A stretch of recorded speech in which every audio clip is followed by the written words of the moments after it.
DC gang? It's your boy DreadHawk. Back with another video for y'all. Okay. Hey, we got a request to do this video by Trap Geek, Houdini and the City of Fallen Rappers, man. Hey, you know what Trap Geek drops on this? It's official, man. It's about to be lit. So if y'all new to the channel, make sure y'all hit the subscribe button, turn on the post notifications. Make sure you follow us on IG, follow us on TikTok. Okay. Other than that, man, you ready to get into it, baby? Check it out. And you become a target. Well, not only you're a target, you're rapping about these people. Your house is 10 times the size of their house. That would make me dislike me if I was on the other side. I don't need you, well I needed myself. I wasn't asking nobody for help. She wanted me cause her name ring a bell. Designer the jeans, so designer the belt. He was just like my favorite rapper, literally of anyone. He was my favorite. When you really think about it, yeah, most artists do get killed in their home city. And why do you think that is? Hatred. People looking at you, saying, "I wish that was me." Bullets sent many fleet. That's why That's true. That's why a lot of rappers and stuff move from their city. From their city. And then it'll be like no type of like think I better than you. It's just like that stuff come with hatred for real and jealousy. People will look at you like, I grew up, I went to school with this motherfucker. That nigga think he all that or some shit. You know you what just I mean? regular like, chillin'. You just regular chillin'. You try to get the money too, like anybody else trying to get it. Motherfuckers will take you up for it though. Yeah, right.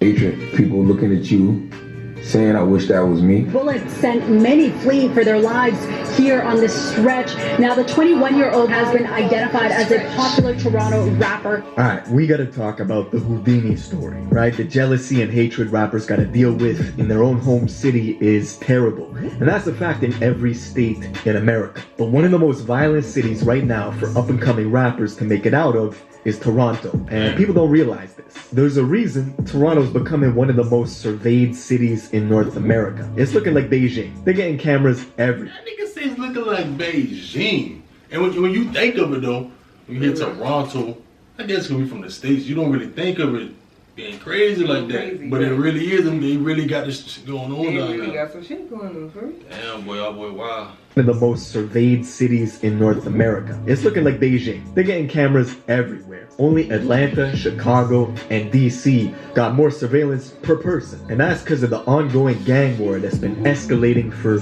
years, right? It's literally hunting season on rappers. And that's exactly what happened to Houdini. Houdini was sitting down with record labels in LA, New York, collabing with Pop Smoke. This kid was the real deal. Until a couple weeks ago, he was brutally shot and killed in broad daylight in the entertainment district of downtown Toronto. And this shit was surgical. They used Glock 9s with 30-round mags. They took advantage of Corona season by wearing medical masks to hide their faces. There was a 6-year-old kid that got caught in the crossfire dodging bullets. That has a high capacity magazine. That's the thing that get me right there, bro. Like you don't care, like if you're talking to you want this until you get that person, but you don't just spraying. They don't even care. Just shooting, man. Kids right there don't got nothing to do with it. Like some of the people don't have no goddamn remorse, no kind of nothing. It's crazy, bro. In the crossfire, dodging bullets. That has a high capacity magazine. It's a 30-round magazine.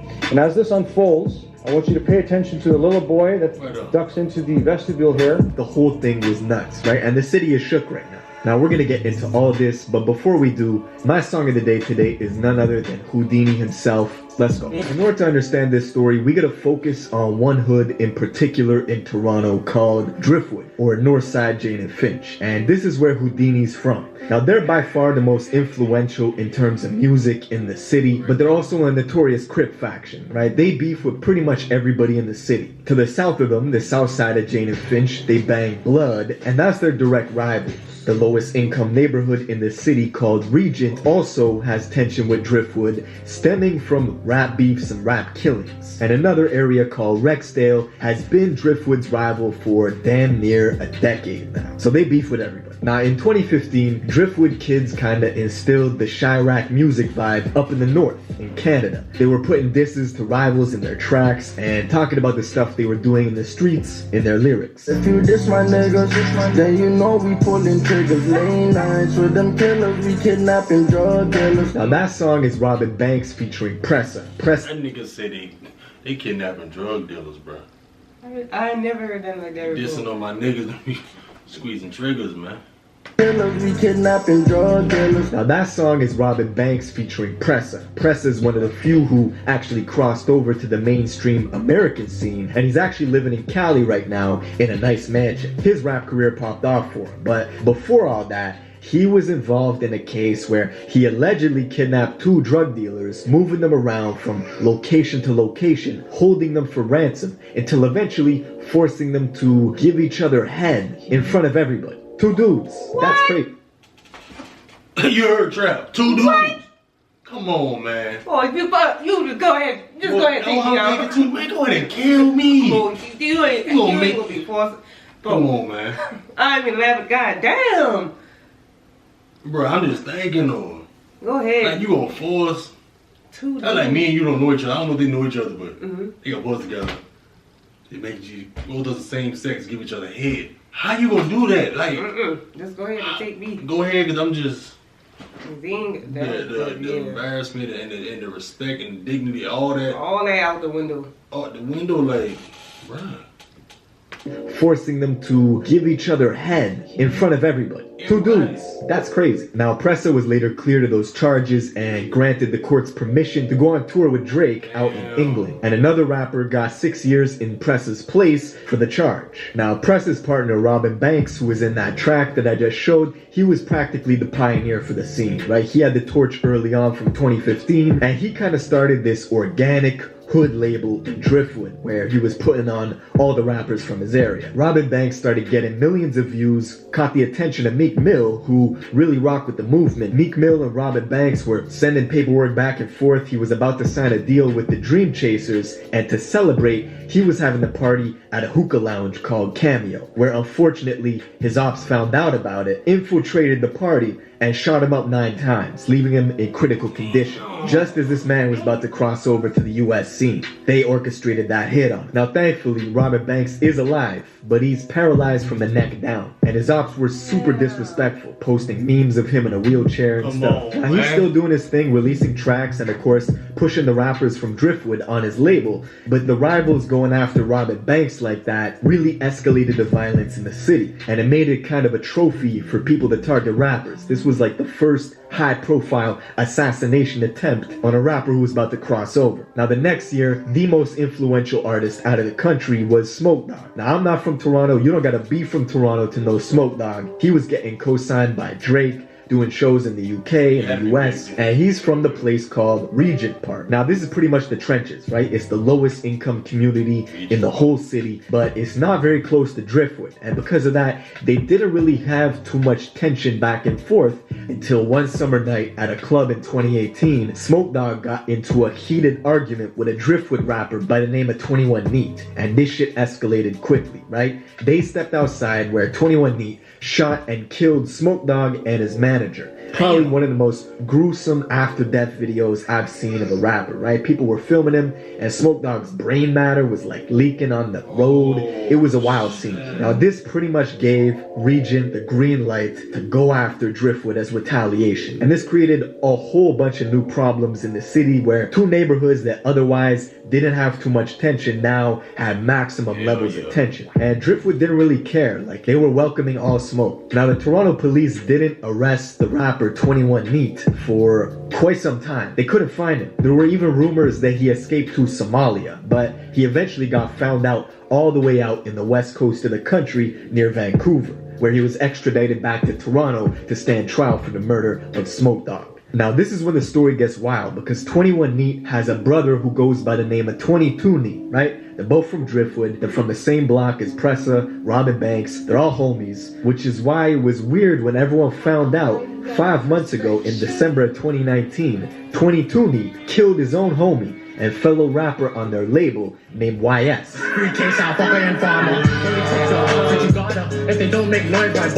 YS had just gotten back from doing a bit in jail, and he was on a bunch of tracks that were getting hundreds of thousands of views, and out of nowhere, the feds found YS's body all the way out on the west coast of the country near Vancouver. And the rumors started circulating that 22 Neat, his own homie, was the one who pulled the trigger. Nobody really knows why he did it, but some people say it was over money. That's not been confirmed. That's what I've been trying to figure out. You kill your own. You know we always see Yeah. on most of these videos, watch your so-called friends. Watch your friends. Everybody you think your homie, your dog, your bro and shit.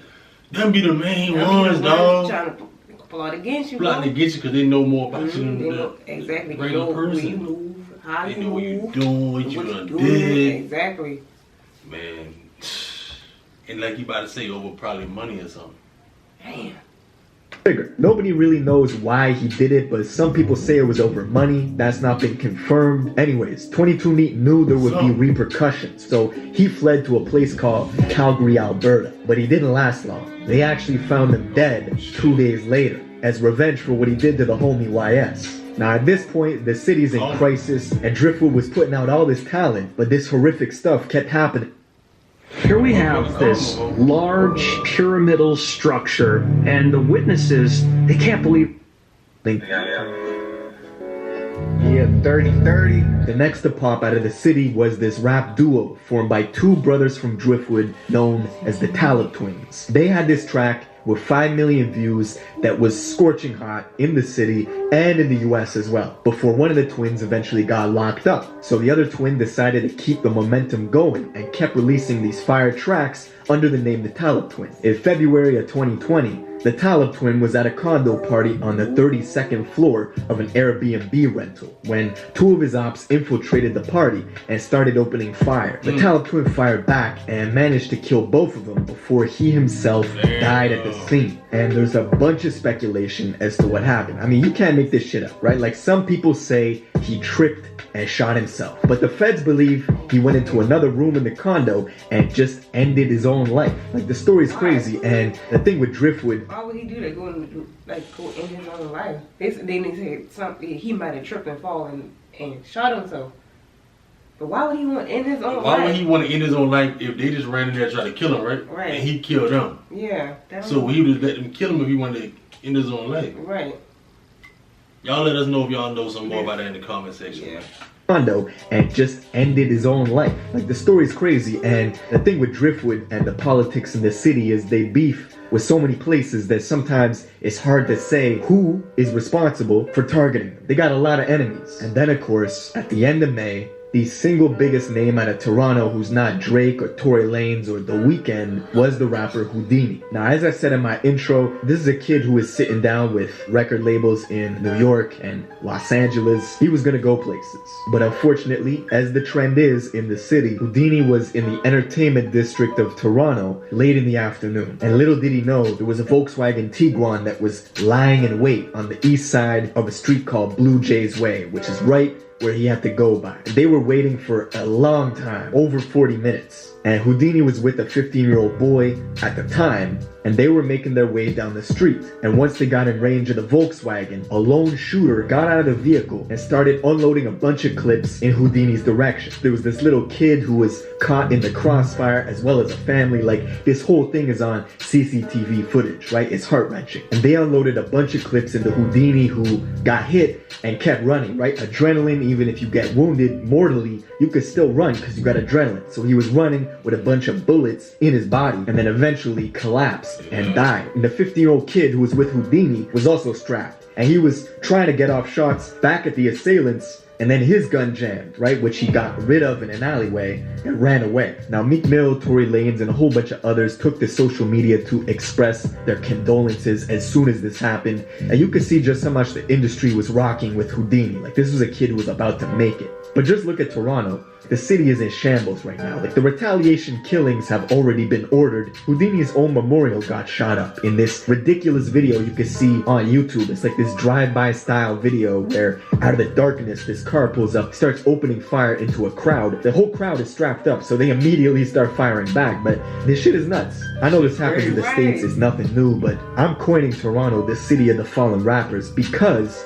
the trend recently of the up-and-coming rappers who are now dead is just unparalleled. Like, you can't compare it. But yeah, man, that's it for this video. Rest in peace to Houdini, gone but not forgotten. Check out his music when you get a chance. And yeah, man, I'll see you in the next one. Yeah, we most definitely gotta check his music out too. I ain't never heard of him either. Yeah, me neither. But that's just crazy. He about to be big. Yeah. Well, Canada got it going on, like Toronto. Yeah. But that's crazy. Like they say, y'all, like, you a rapper doing something successful, man. It's best to get away from the city, get away from everybody that you know, man. Start fresh. Just think about it. Just naming a few who didn't. Like FBG Duck, died in Chicago. Yellow Beezy got shot up or whatever like that. And it's called Look at Mo 3. Yeah. Like that's what Lil Boozy moved out of thing to Atlanta. Yeah. Kevin Gates and them be moving like you gotta get away from your area. Chief Keef moved to LA. Like you can't just stay there. You won't make yourself seem like you more hood. Especially if you got beef. Especially if you got beef. Damn, I ain't gonna sit there and come back to the hood.